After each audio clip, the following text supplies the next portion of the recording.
for better days.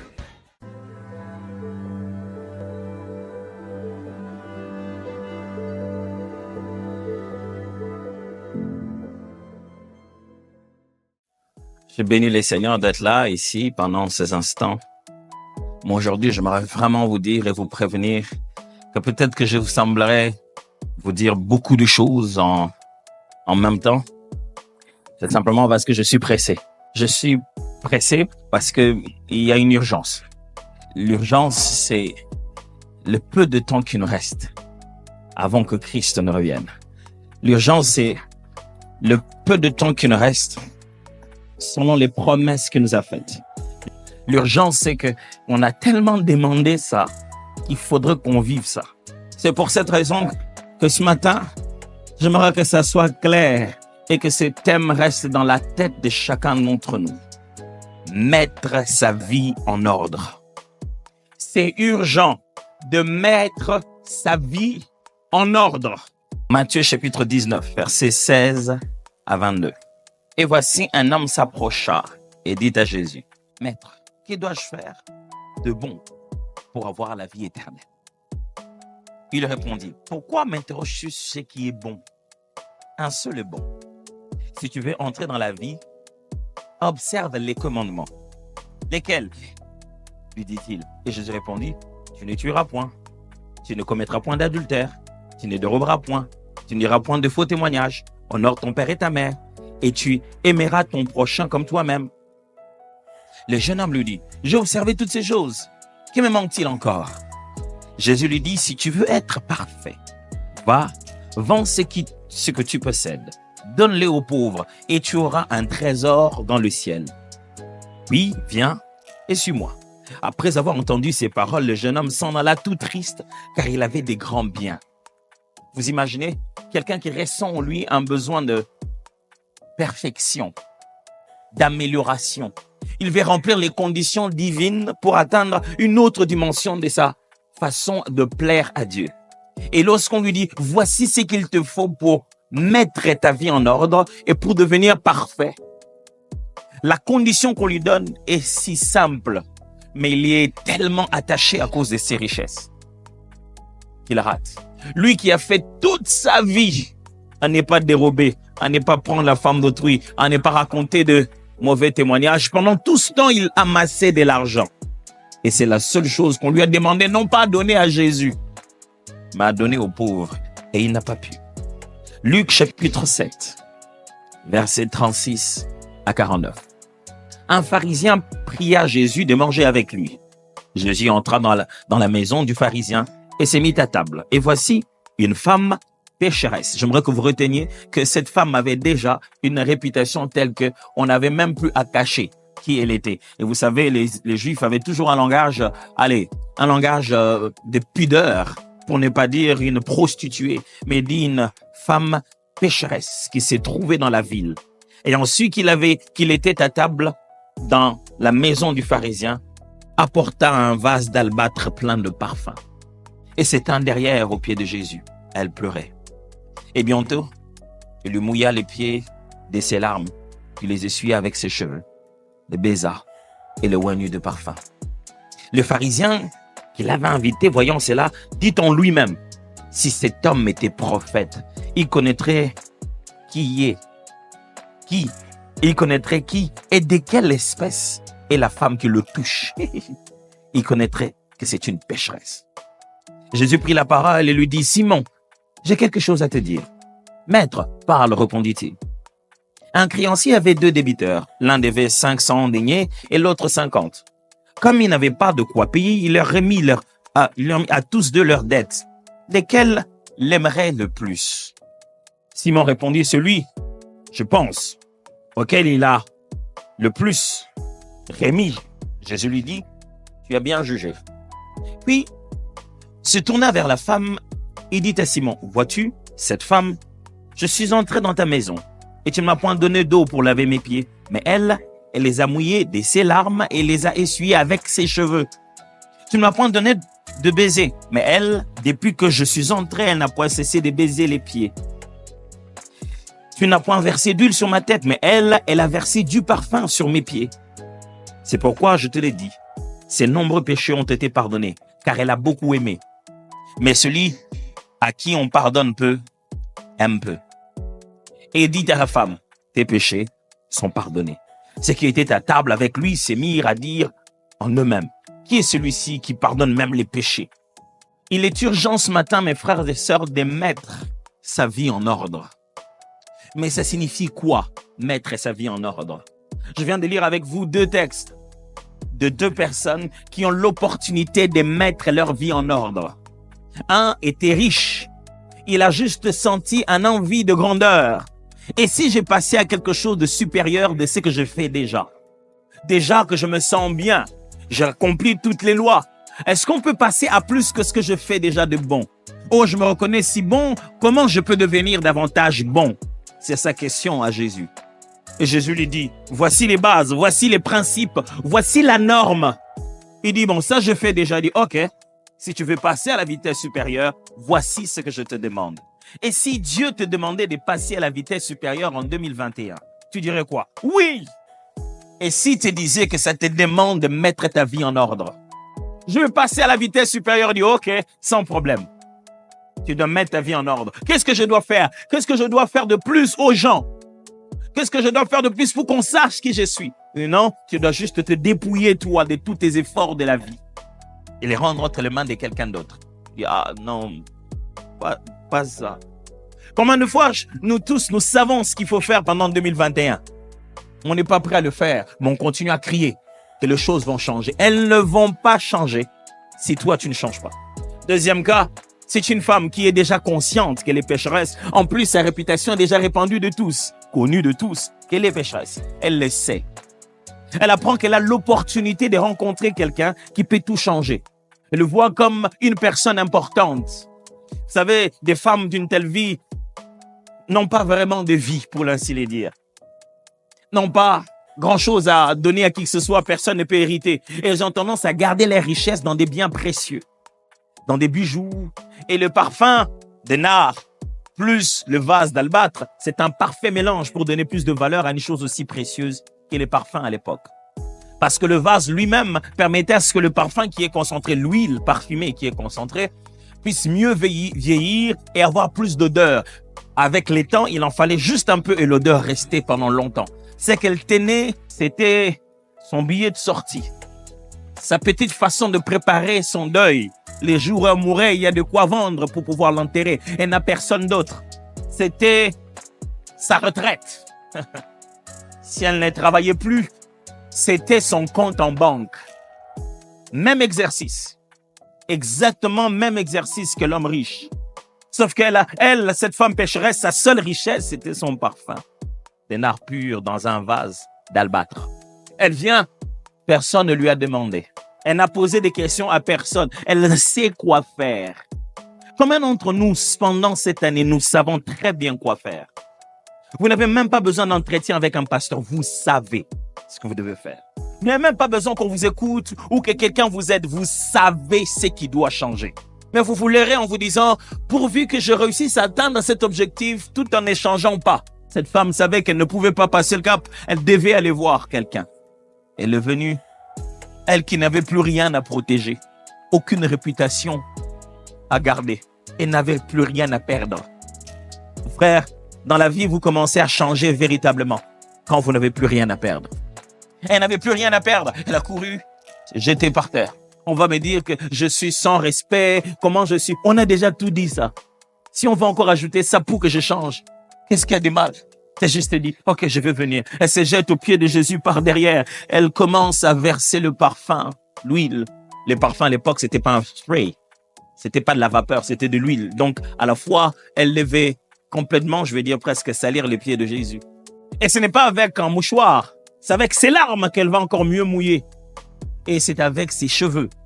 Sa chevelure commence à l'essuyer. Comme tout autre être humain. J'ai l'impression que ce jour-là, ils étaient congolais. Ou qu'à leur époque, il y avait médias sociaux. Il y avait peut-être Facebook. Chacun passait sur son téléphone. En commençant par le hôte de la maison. S'il était vraiment prophète, il aurait su de quelle vie cette personne est. Alors, il aurait fait quoi? Il aurait dit, me touche pas. s'ils sont vraiment des pasteurs, mais ils auraient su quelle vie les sœurs de leur église mènent, alors ils auraient fait quoi? Ils les auraient dit, n'entrez pas. Vous pensez qu'on passe à la chair en vous prêchant parce qu'on sait que vous êtes parfait? Jésus se tourne vers Simon, il dit, écoute Simon, il y a une histoire que je voudrais te raconter. 2 personnes avaient de dettes, il y en a une qui avait une plus grande dette que l'autre. Mais ils sont allés vers leur créancier, il leur a dit, écoutez, je vous pardonne vos dettes. Vous ne pouvez plus les donner, c'est fini, je vous remets vos dettes. Il dit, lesquels de deux penses-tu qui va beaucoup aimer ce créancier? Elle dit, mais c'est lui à qui on a pardonné beaucoup. C'est lui qui avait une grosse dette, quand on lui dit qu'il ne faut plus payer, il va beaucoup aimer. Elle dit, justement, tu es dans cette situation, il y a celle-ci. Voici le standard. Quand j'entre chez toi en tant qu'invité, tu dois moindre d'huile la tête, mettre l'ongle sur mon visage et qui va commencer à se fondre sur moi et faire parfum. Tu dois laver mes pieds parce qu'ils sont dans une région désertique et donc ils marchent avec des sandales et ils sont tous sales. Et là où ils doivent manger, leurs jambes peuvent probablement être à côté de leurs convives. Il fallait les laver. Tu n'as fait aucun de tout ça. Moi, je suis entré chez toi. Cette femme est venue. Elle l'a fait. Elle aime beaucoup. Parce qu'elle est consciente que ce qu'on lui a pardonné est beaucoup. Ça ne veut pas dire parce qu'elle a plus péché que toi, mais elle est consciente qu'elle ne pouvait rien faire si elle n'avait pas reçu ce pardon. C'est parce qu'on a tendance à croire qu'on est déjà un peu bien qu'on pense qu'on n'a pas besoin de changement. Jésus dit, il vaut mieux encore pour toi comprendre combien mauvais tu es. Je t'aiderai à changer que de croire qu'il suffit juste que je t'ajoute un commandement de plus pour que tu deviennes parfait. Et si je t'ajoutais le seul commandement de plus, est-ce que tu le ferais? La preuve, le jeune homme riche ne l'a pas fait. Je suis suffisamment parfait, je n'ai pas besoin de me défier encore jusqu'au point de donner tout mon argent. Je vais déjà bien, je suis gentil avec les gens. Je vais bien, j'aide de temps en temps les gens. Mais quand Dieu dit, dépouille-toi de ce qui devient ton idole, je te dis, mange, je suis déjà bien avec les gens, je n'ai pas de problème. Je ne suis pas obligé d'arriver jusque-là. Je vais déjà à l'église chaque dimanche. Est-ce qu'il faut vraiment que il faut que j'ajoute tout ça? Il faut vraiment que je mette à prier comme tout le monde. Au niveau où j'en suis, je suis déjà bien. Il y en a un qui croit que au niveau où il en est, il est déjà bien. Et si on pouvait lui ajouter quelque chose de facile pour qu'il devienne parfait, il allait le faire. Mais Jésus n'a pas de facilité. Il est clair. Il faut mettre sa vie en ordre. Il y en a une autre qui s'est dit, je suis déjà perdu. Je n'ai plus rien à perdre. Je suis déjà pécheresse et je n'arrive pas à abandonner cette vie. Je ne saurais pas. Si quelqu'un ne m'aide pas, elle tombe par terre et s'en fout des gens. Elle sort là-bas, pardonnée, appréciée.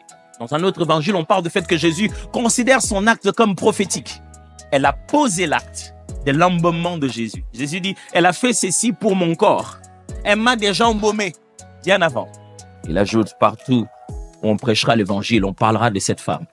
Et je suis en train d'en parler maintenant. Mettre sa vie en ordre, ça signifie quoi? Ça signifie arrêter de faire porter le chapeau de ses actes à Dieu ou au diable. Arrêter de faire porter les chapeaux de ses actes à Dieu ou au diable. Oh oui. En fin de compte, qui l'a fait? Pasteur, c'était pas moi. C'est juste le diable m'en veut compte. Qui a ressenti le plaisir? Ce n'était pas toi. Qui a ajouté ce chiffre dans cette facture? Ce n'était pas toi. Qui a dormi toute la nuit pendant qu'il savait qu'il devait se réveiller à 3 heures? Ce n'était pas toi. Qui est en train de promener son téléphone rempli, bourré, sa carte mémoire est remplie de pornographie? Ce n'est pas toi. Quels sont les démons qui se réveillent la nuit pour utiliser ton téléphone?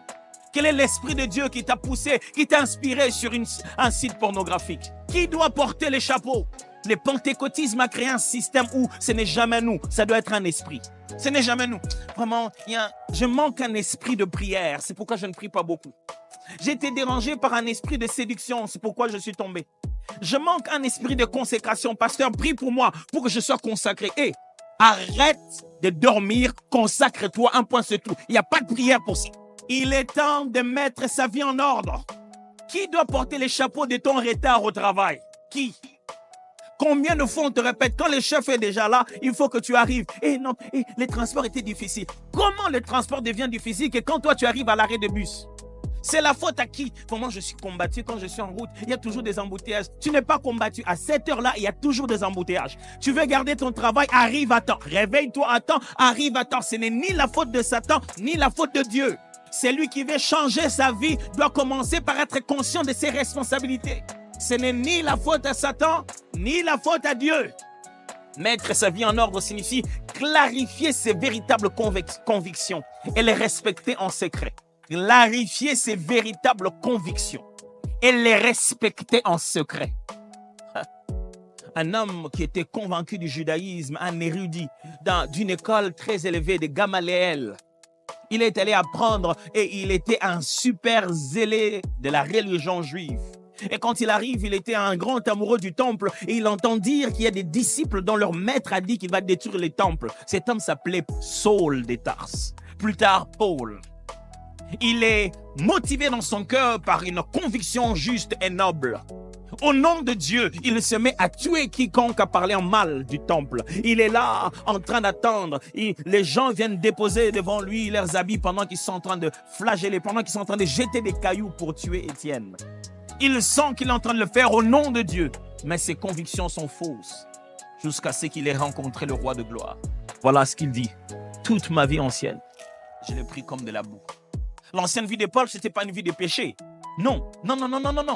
C'était une vie d'une autre forme de sanctification. C'était un juif pratiquant, un vrai fanatique. Quand il dit que mon ancienne vie était une boue, ce n'est pas pour dire que mon ancienne vie, j'étais impudique. Non. Il dit, je ne comprenais pas dans quoi j'étais. Les convictions que je pensais être justes ne l'étaient pas. J'étais perdu. Cette année, il faut que ça se sache. Est-ce que tu es conscient que Dieu voit partout? Si Dieu voit partout, arrête de mettre tes mains dans les sacs des gens pour voler leur téléphone. Tu crois en quoi? Quelles sont tes vraies convictions? Les véritables convictions se pratiquent en secret. Un jour, je t'entends regarder un documentaire qui essayait de prouver comment la conscience d'une divinité supérieure ou bien d'un être invisible avait tendance à changer le comportement social des gens. On les a laissés dans une pièce, on leur a donné un exercice pour lequel ils ne devaient pas vraiment tricher, mais ils ont eu tendance à vouloir le faire d'une certaine manière. Quand on vient leur poser des questions, ils mentent presque. Jusqu'à ce qu'après, on leur dit, on leur fait faire un exercice en leur disant, dans cet endroit se trouvent des esprits ou quoi. On leur a fait croire qu'il y avait une présence invisible. Tout de suite, ils se sont régulés, ils se sont dit, on ne sait jamais. Je n'avais pas fait 20 minutes, j'avais fait 15. Ils ont commencé à confesser parce qu'ils ont eu confiance que quelqu'un nous voyait. Quelles sont tes vraies convictions? La prière, tu en as besoin ou pas? Mais pourquoi on doit te supplier de venir le jeudi compris? On a inventé ce culte-là pour t'ennuyer. La prière, tu crois à ça ou pas? La Bible, elle est utile à connaître, à méditer ou pas? Pourquoi on doit te les rappeler par des posts sur Facebook? Mais aujourd'hui, on ne nous a pas rappelé qu'est-ce qu'on devait méditer aujourd'hui. Qu'est-ce que tu dois méditer aujourd'hui? Tu as une grosse Bible de 66 livres et tu ne trouves rien à méditer. Quelles sont tes croyances? Tu crois vraiment à la Bible? Si tu crois en quelque chose, ça doit se savoir en secret. C'est en secret que se trouve ta véritable identité. Jésus n'a pas commencé à combattre le diable en public sur la croix, mais en secret dans le désert. Car c'est là que se trouvent nos véritables convictions implicites et internes. Si tu crois que nous devons donner nos offrandes, pourquoi tu le fais comme ça? Pourquoi tu le fais avec désinvolture? Si tu penses que le fait de pouvoir prendre une partie de ce que nous avons, donner dans la maison de Dieu fait partie de notre devoir, si tu en es convaincu, pourquoi tu le fais comme une blague? Pourquoi tu l'oublies toujours? C'est la vidéo qui doit te le rappeler. Non, tu n'en es pas convaincu. Tu n'en es pas convaincu. Si tu veux voir quelqu'un qui n'en est pas convaincu, il dit oui. Après, il ne le fait pas. Jésus en parle. Il parle de 2 paraboles comme ça. Il parle d'une parabole de 2 enfants. Le premier, le père lui dit, va faire mon travail. Il dit, non, je ne peux pas le faire. Après, il se répand. Il va le faire. Mais un autre dit, va faire mon travail. Il dit, oui, je vais le faire. Tout de suite, je vais le faire, tu vas voir. Après, il ne le fait pas. Lequel des 2 a obéi? Frère, nous ne venons pas prêcher pour que vous nous puissiez nous dire Amen. La véritable façon de dire Amen, c'est de prendre ces convictions et en faire votre vie secrète. Même quand personne n'est là, au nom d'aucun pasteur, au nom d'aucune église, au nom de Jésus qui vit dans vos cœurs. Que veut dire mettre sa vie en ordre? Ça signifie répandre le contrôle de sa vie et l'abandonner entre les mains du Seigneur. Il y a une petite transition. Reprendre le contrôle de sa vie et après, l'abandonner entre les mains du Seigneur. On fait quoi? On reprend le contrôle de sa vie. Oh non, ça ne suffit pas. Récupère le contrôle quand tu l'as perdu. Récupère le contrôle, redeviens responsable. Mais la suite, donne cette vie à Jésus. Abandonne-la entre les mains du Seigneur. C'est quoi abandonner la vie entre les mains du Seigneur? Ça veut simplement dire s'aligner maintenant aux principes divins. Commencer à faire sans questionner ce que Dieu t'a demandé de faire. Ça veut dire qu'il y a une autre volonté à laquelle tu es en train d'obéir. Il y a plus que ce que tu aimes. Il y a au-delà de ce que tu préfères. Il y a ce qui t'a été ordonné, conseillé, orienté. Et la bonne chose, c'est que tout ce que Jésus te dit, c'est pour ton propre bonheur. Dieu n'est pas un tyran qui s'assoit là-bas et qui te dit, ah, ok, va là-bas. Tourne. Nous ne sommes pas des bouffons du roi. Il n'est pas là en train de nous donner des ordres pour qu'il voie comment nos vies vont lui faire plaisir. Non. Tout ce que Dieu nous dit, c'est pour notre propre bonheur. Qu'est-ce que Dieu a à faire que tu aies faim, que ton estomac soit vide pendant 30 jours? Ça lui fait quoi? Qu'est-ce que Dieu a à faire que tu ne choisisses pas ses études, mais que tu choisisses les autres? Ça lui fait quoi, lui? Tout ce plan pour lequel il insiste, c'est le plan de notre bonheur à nous. Quand Dieu te demande de mettre sa vie en ordre, ce n'est pas pour lui faire plaisir. Non, c'est l'obéir qui lui fait plaisir. Mais l'ordre qui va arriver ne va pas arriver au ciel. Le changement qui va se produire ne se produit pas en Dieu. Ne pensez pas que quand vous n'avez pas fait ce que Dieu veut, il y a Dieu qui commence à se sentir mal. Il dit, qu'est-ce qu'il y a, Seigneur, j'ai mal ici. Mon fils n'a pas obéi. Non, c'est toi qui vas souffrir. Sa douleur, c'est d'avoir parlé. Il connaît la destinée et il a parlé déjà avant. Et il sait déjà que tu vas pleurer. Tu vas pleurer. J'ai des petits-enfants chez moi et le tout dernier est un garçon. Il est juste une concentration d'énergie qu'on appelle le fils de ma jeunesse. Dernier temps, il a pris la manie aux alentours de 21h, 22h de m'appeler pour qu'on joue au football au salon. Il est rempli d'énergie. Des fois, je lui dis, saute pas là-bas, saute pas ici. Roland, ne cours pas comme ça. Qu'est-ce que c'est à voir? Je vais emprisonner Roland. Qu'est-ce que je veux? Qu'il ne court pas. Tout en lui bouillonne, il fait courir. Je veux du mal. Je veux simplement qu'il ne court pas. Comme ça, moi, je suis heureux qu'il ne court pas. Ou bien je sais qu'à cette vitesse, avec ces choses qu'il y a à la maison, il risque de se blesser. Avez-vous, quel est le sentiment que vous avez quand vous rencontrez quelqu'un à qui vous aviez déjà prévenu, mais ça lui est arrivé quand même? Je ne sais pas pour vous, mais je l'ai même écrit dans les méditations de YouVersion. Dans la méditation que j'ai publiée sur YouVersion qui parle de entre pères, un père céleste. C'est qu'un père céleste, un père terrestre peut apprendre du père céleste. J'ai donné cette illustration. Parce qu'en fait, devant, je suis confus. Je ne sais pas si je dois dire enfin, en lingala, on dit ozui. T'en as eu pour ton compte. Je te l'avais dit. Je ne sais pas si je dois dire ça. Je ne sais pas si je dois lui dire. Tu vois, les parents ont toujours raison. Ou je dois plutôt dire, oh, c'est pas grave. Je ne sais pas si j'ai fait les deux en même temps. Il dit, voilà, tu vois, je t'avais dit quoi, vraiment, ozui. Voilà. Mais c'est juste la compassion paternelle qui te fait même oublier le fait d'avoir raison. Tu n'as même plus envie d'avoir raison. Tu as juste mal. Et même quand tu lèves la voix pour dire que tu as raison, c'est pas pour avoir raison. C'est juste pour le rappeler que quand je parle avant, il faut écouter. À quoi ça nous sert de passer 31 décembre, veillée de traverser, 1er janvier, prière pour démarrer. À quoi ça nous sert d'écouter notre Père au début pour ne jamais lui obéir dans le reste du temps? Mettre sa vie en ordre signifie seulement arrêter les interdits et commencer les directives. Frères et sœurs, cette année, il y a des choses qu'il faut absolument que tu arrêtes. Et je n'ai pas besoin de les connaître. Parce que personnellement, nous le savons. Toi-même, tu es là, tu te dis, moi ici, il faut que j'arrête un peu de boire. Ça me rend ridicule. Hein? Et tu ne le caches? Ça fait quoi? Oh, qu'est-ce que j'ai à voir avec le fait que tu sors de l'argent de ta propre poche pour t'enivrer toi-même et te rendre ridicule? Qu'est-ce que ça ajoute à ma pastorale? Tu penses que quand tu es ivre, moi, je vais cogner ma voiture? Tu vas cogner la tienne. Il n'y a pas de transfert d'ivresse. Tu penses que quand tu es ivre, tu vas battre ma femme, tu vas battre ta femme à toi. Tu penses que si tu es ivre, moi, je ne saurais pas préparer ma prédication. Non, c'est toi qui vas rater de présenter ce que tu devais présenter au boulot. Parce que tu te réveilles avec une gueule de bois.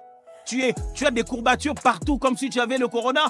Imagine-toi quelqu'un qui a passé toute sa nuit dans une boîte. Vous pensez qu'il a de l'air, même s'il ajoute le mot nuit à côté de la boîte.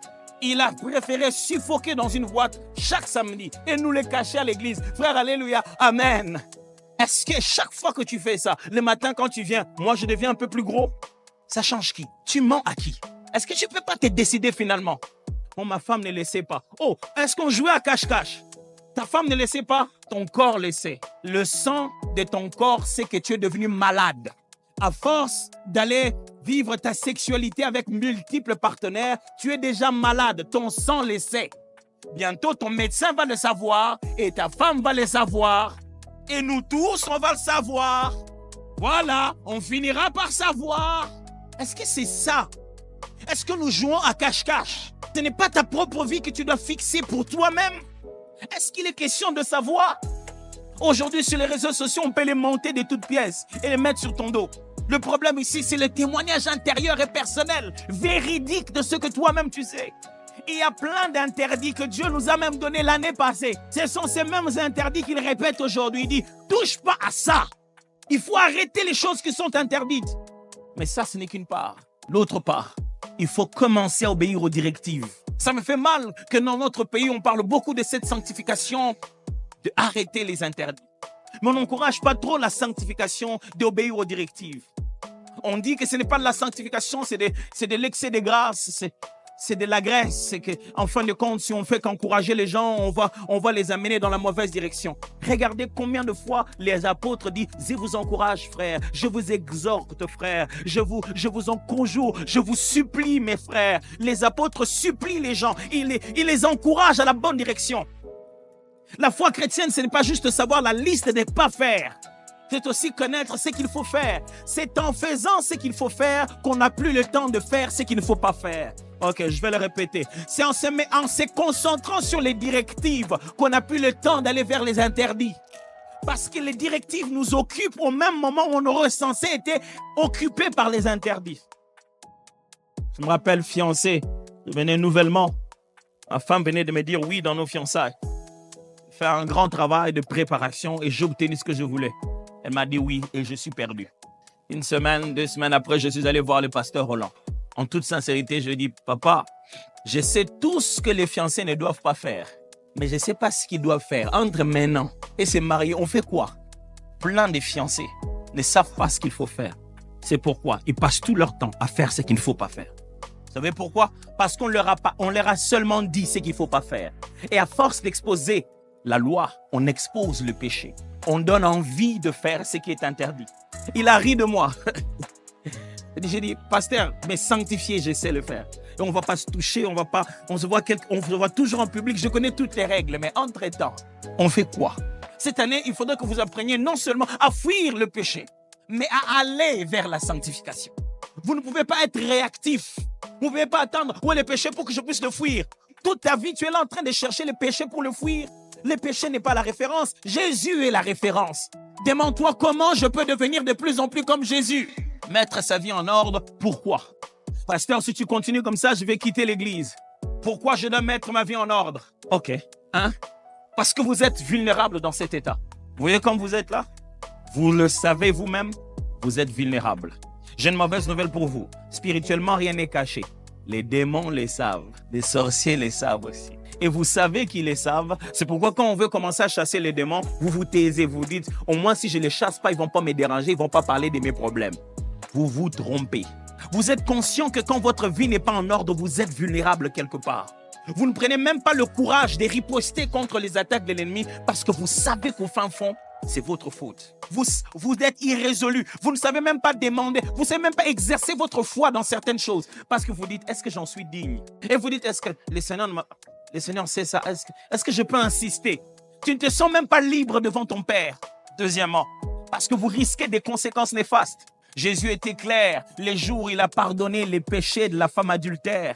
Il dit, personne n'était condamné. Il dit, où sont-ils? Ils sont partis. Il était clair. Il dit, personne ne te condamne. Moi non plus, je ne te condamne. Va et ne pêche plus. Oh, il était encore plus clair. Quand on a mené cet homme par ses amis, on l'a fait entrer par le toit. On l'a déposé, il était malade. Jésus, regardant leur foi, il a prié pour cet homme, il était guéri. Il dit, tes péchés te sont pardonnés. Va et ne pêche plus. Il est clair. De peur qu'il ne t'arrive quelque chose de pire. Vous savez, la loi de la satiété, c'est qu'on a tendance à, quand on désire une chose de mauvaise ou quelle qu'elle soit, la chose qu'on convoite, on se sent mal à l'aise quand on l'approche. Le jour où on l'a touché, oh, tu te sens mal après. Pourquoi j'ai fait ça? Après-demain, tu touches, tu te sens moins mal. Après-demain, tu te sens plus mal. C'est la prochaine étape qui va te faire cette peur-là. Et tu vas commencer. Oh non, j'ai juste regardé la pornographie. Oh, je ne devais pas au Seigneur. Demain, tu te dis, bon, je connais partout, je vais aller à la pornographie, c'est plus intéressant. Tu commences maintenant à convoiter la bonne. Et puis, tu commences juste à parler. Et puis, ah non, je ne devais pas. Pardonne-moi. Tu envoies le WhatsApp pour dire, pardonne-moi, j'aime ma femme, je ne devais pas dire ça. Demain, tu peux faire un beau cadeau. Maintenant, tu changes de stratégie. Pourquoi? Tu as envie de toucher tout le temps l'interdit. You can dance for better days.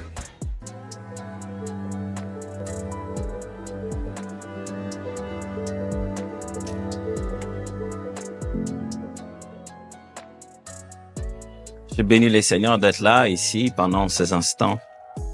Moi, aujourd'hui, j'aimerais vraiment vous dire et vous prévenir que peut-être que je vous semblerai vous dire beaucoup de choses en même temps. C'est simplement parce que je suis pressé. Je suis pressé parce que il y a une urgence. L'urgence, c'est le peu de temps qui nous reste avant que Christ ne revienne. L'urgence, c'est le peu de temps qui nous reste selon les promesses qu'il nous a faites. L'urgence, c'est que on a tellement demandé ça qu'il faudrait qu'on vive ça. C'est pour cette raison que ce matin, j'aimerais que ça soit clair et que ce thème reste dans la tête de chacun d'entre nous. Mettre sa vie en ordre. C'est urgent de mettre sa vie en ordre. Matthieu chapitre 19, versets 16 à 22. Et voici un homme s'approcha et dit à Jésus, « Maître, que dois-je faire de bon pour avoir la vie éternelle ?» Il répondit, « Pourquoi m'interroges-tu sur ce qui est bon? Un seul est bon. Si tu veux entrer dans la vie, observe les commandements. » Lesquels? Lui dit-il. Et Jésus répondit, « Tu ne tueras point, tu ne commettras point d'adultère, tu ne déroberas point, tu n'iras point de faux témoignages, honore ton père et ta mère, et tu aimeras ton prochain comme toi-même. » Le jeune homme lui dit, « J'ai observé toutes ces choses. Que me manque-t-il encore? » Jésus lui dit, « Si tu veux être parfait, va, vends ce que tu possèdes, donne-le aux pauvres, et tu auras un trésor dans le ciel. Puis, viens et suis-moi. » Après avoir entendu ces paroles, le jeune homme s'en alla tout triste, car il avait des grands biens. Vous imaginez quelqu'un qui ressent en lui un besoin de perfection, d'amélioration. Il veut remplir les conditions divines pour atteindre une autre dimension de sa façon de plaire à Dieu. Et lorsqu'on lui dit, voici ce qu'il te faut pour mettre ta vie en ordre et pour devenir parfait, la condition qu'on lui donne est si simple, mais il y est tellement attaché à cause de ses richesses qu'il rate. Lui qui a fait toute sa vie à ne pas dérober, à ne pas prendre la femme d'autrui, à ne pas raconter de mauvais témoignages. Pendant tout ce temps, il amassait de l'argent. Et c'est la seule chose qu'on lui a demandé, non pas à donner à Jésus, mais à donner aux pauvres. Et il n'a pas pu. Luc chapitre 7, versets 36 à 49.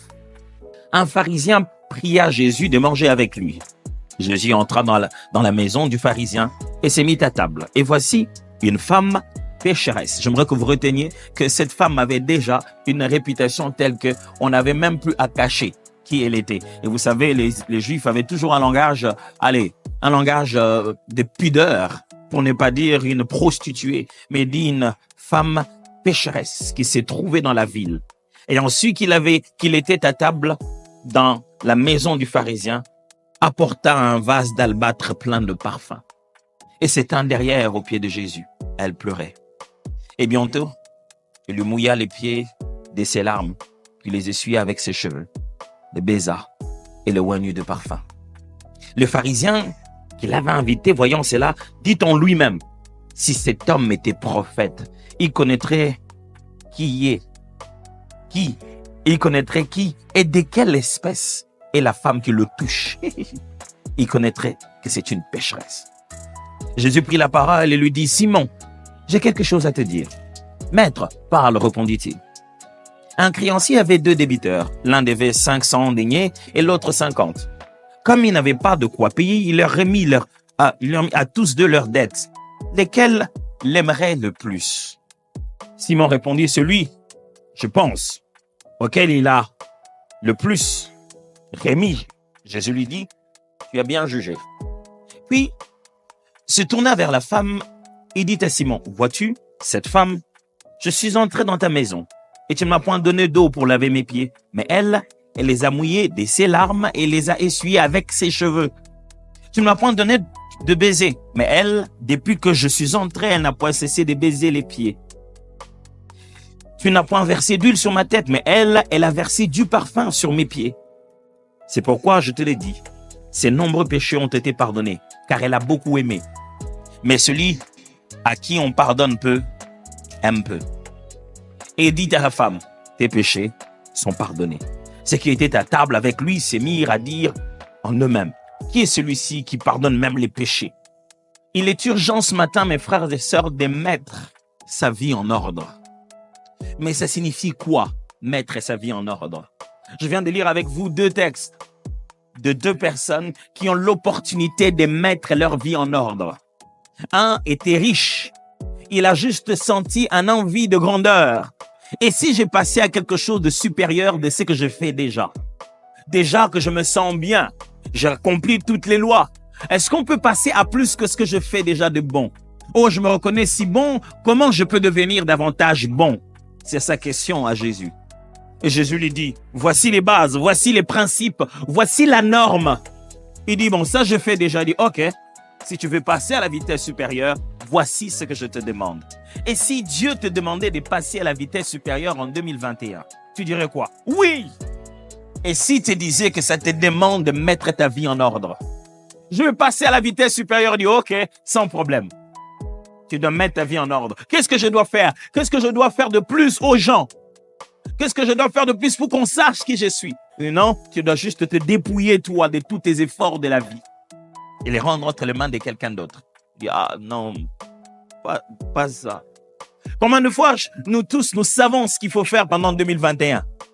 On n'est pas prêt à le faire, mais on continue à crier que les choses vont changer. Elles ne vont pas changer si toi, tu ne changes pas. Deuxième cas, c'est une femme qui est déjà consciente qu'elle est pécheresse. En plus, sa réputation est déjà répandue de tous, connue de tous, qu'elle est pécheresse. Elle le sait. Elle apprend qu'elle a l'opportunité de rencontrer quelqu'un qui peut tout changer. Elle le voit comme une personne importante. Vous savez, des femmes d'une telle vie n'ont pas vraiment de vie, pour ainsi le dire. N'ont pas grand-chose à donner à qui que ce soit, personne ne peut hériter. Et elles ont tendance à garder leurs richesses dans des biens précieux, dans des bijoux.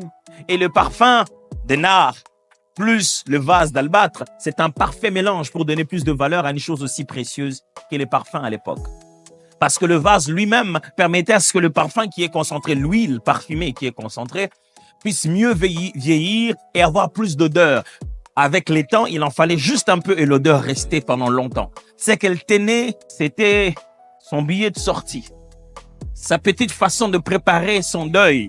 Les jours où elle mourait, il y a de quoi vendre pour pouvoir l'enterrer. Elle n'a personne d'autre. C'était sa retraite. Si elle ne travaillait plus, c'était son compte en banque. Même exercice. Exactement même exercice que l'homme riche. Sauf qu'elle, cette femme pécheresse, sa seule richesse, c'était son parfum. Des nards purs dans un vase d'albâtre. Elle vient, personne ne lui a demandé. Elle n'a posé des questions à personne. Elle sait quoi faire. Combien d'entre nous, pendant cette année, nous savons très bien quoi faire? Vous n'avez même pas besoin d'entretien avec un pasteur. Vous savez ce que vous devez faire. Vous n'avez même pas besoin qu'on vous écoute ou que quelqu'un vous aide. Vous savez ce qui doit changer. Mais vous vous leurrez en vous disant, pourvu que je réussisse à atteindre cet objectif tout en n'échangeant pas. Cette femme savait qu'elle ne pouvait pas passer le cap. Elle devait aller voir quelqu'un. Elle est venue. Elle qui n'avait plus rien à protéger, aucune réputation à garder et n'avait plus rien à perdre. Frère, dans la vie, vous commencez à changer véritablement quand vous n'avez plus rien à perdre. Elle n'avait plus rien à perdre. Elle a couru, j'étais par terre. On va me dire que je suis sans respect, comment je suis. On a déjà tout dit ça. Si on va encore ajouter ça pour que je change, qu'est-ce qu'il y a de mal? Elle juste dit, ok, je vais venir. Elle se jette aux pieds de Jésus par derrière. Elle commence à verser le parfum, l'huile. Les parfums à l'époque, c'était pas un spray. C'était pas de la vapeur, c'était de l'huile. Donc, à la fois, elle devait complètement, je vais dire presque salir les pieds de Jésus. Et ce n'est pas avec un mouchoir. C'est avec ses larmes qu'elle va encore mieux mouiller. Et c'est avec ses cheveux, sa chevelure, commence à l'essuyer. Comme tout autre être humain. J'ai l'impression que ce jour-là, ils étaient congolais ou qu'à leur époque, il y avait médias sociaux, il y avait peut-être Facebook. Chacun passait sur son téléphone, en commençant par le hôte de la maison. S'il était vraiment prophète, il aurait su de quelle vie cette personne est. Alors, il aurait fait quoi? Il aurait dit, me touche pas. S'ils sont vraiment des pasteurs, mais ils auraient su quelle vie les sœurs de leur église mènent. Alors, ils auraient fait quoi? Ils auraient dit, n'entrez pas. Vous pensez qu'on passe à la chair en vous prêchant parce qu'on sait que vous êtes parfait? Jésus se tourne vers Simon, il dit, écoute Simon, il y a une histoire que je voudrais te raconter. Deux personnes avaient de dettes, il y en a une qui avait une plus grande dette que l'autre. Mais ils sont allés vers leur créancier, il leur a dit, écoutez, je vous pardonne vos dettes. Vous ne pouvez plus les donner, c'est fini, je vous remets vos dettes. Il dit, lesquels de deux penses-tu qui va beaucoup aimer ce créancier? Il a dit, mais c'est lui à qui on a pardonné beaucoup. C'est lui qui avait une grosse dette, quand on lui dit qu'il ne faut plus payer, il va beaucoup aimer.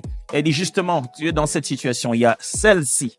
Voici le standard. Quand j'entre chez toi en tant qu'invité, tu dois moindre d'huile la tête, mettre l'ongle sur mon visage et qui va commencer à se fondre sur moi et faire parfum. Tu dois laver mes pieds parce qu'ils sont dans une région désertique et donc ils marchent avec des sandales et ils sont tous sales. Et là où ils doivent manger, leurs jambes peuvent probablement être à côté de leurs convives.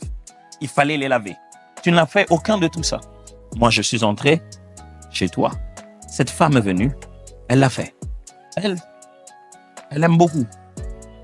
Parce qu'elle est consciente que ce qu'on lui a pardonné est beaucoup.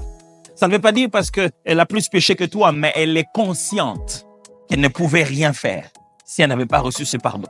C'est parce qu'on a tendance à croire qu'on est déjà un peu bien qu'on pense qu'on n'a pas besoin de changement. Jésus dit, il vaut mieux encore pour toi comprendre combien mauvais tu es. Je t'aiderai à changer que de croire qu'il suffit juste que je t'ajoute un commandement de plus pour que tu deviennes parfait.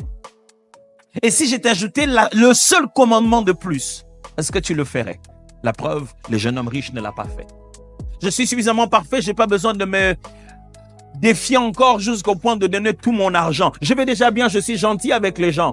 Je vais bien, j'aide de temps en temps les gens. Mais quand Dieu dit, dépouille-toi de ce qui devient ton idole, je dis, mange, je suis déjà bien avec les gens, je n'ai pas de problème. Je ne suis pas obligé d'arriver jusque-là. Je vais déjà à l'église chaque dimanche. Est-ce qu'il faut vraiment que il faut que j'ajoute tout ça? Il faut vraiment que je mette à prier comme tout le monde. Au niveau où j'en suis, je suis déjà bien. Il y en a un qui croit que au niveau où il en est, il est déjà bien. Et si on pouvait lui ajouter quelque chose de facile pour qu'il devienne parfait, il allait le faire. Mais Jésus n'a pas de facilité. Il est clair. Il faut mettre sa vie en ordre. Il y en a une autre qui s'est dit, je suis déjà perdu. Je n'ai plus rien à perdre. Je suis déjà pécheresse et je n'arrive pas à abandonner cette vie. Je ne saurais pas. Si quelqu'un ne m'aide pas, elle tombe par terre et s'en fout des gens. Elle sort là-bas, pardonnée, appréciée. Dans un autre évangile, on parle du fait que Jésus considère son acte comme prophétique. Elle a posé l'acte de l'embaumement de Jésus. Jésus dit, elle a fait ceci pour mon corps. Elle m'a déjà embaumé bien avant. Il ajoute, partout où on prêchera l'évangile, on parlera de cette femme. Et je suis en train d'en parler maintenant. Mettre sa vie en ordre, ça signifie quoi? Ça signifie arrêter de faire porter le chapeau de ses actes à Dieu ou au diable. Arrêter de faire porter les chapeaux de ses actes à Dieu ou au diable. Oh oui. En fin de compte, qui l'a fait? Pasteur, c'était pas moi. C'est juste le diable m'en veut compte. Qui a ressenti le plaisir? Ce n'était pas toi. Qui a ajouté ce chiffre dans cette facture? Ce n'était pas toi. Qui a dormi toute la nuit pendant qu'il savait qu'il devait se réveiller à 3 heures? Ce n'était pas toi. Qui est en train de promener son téléphone rempli, bourré, sa carte mémoire est remplie de pornographie? Ce n'est pas toi. Quels sont les démons qui se réveillent la nuit pour utiliser ton téléphone? Quel est l'esprit de Dieu qui t'a poussé, qui t'a inspiré sur un site pornographique? Qui doit porter les chapeaux? Le pentecôtisme a créé un système où ce n'est jamais nous, ça doit être un esprit. Ce n'est jamais nous. Vraiment.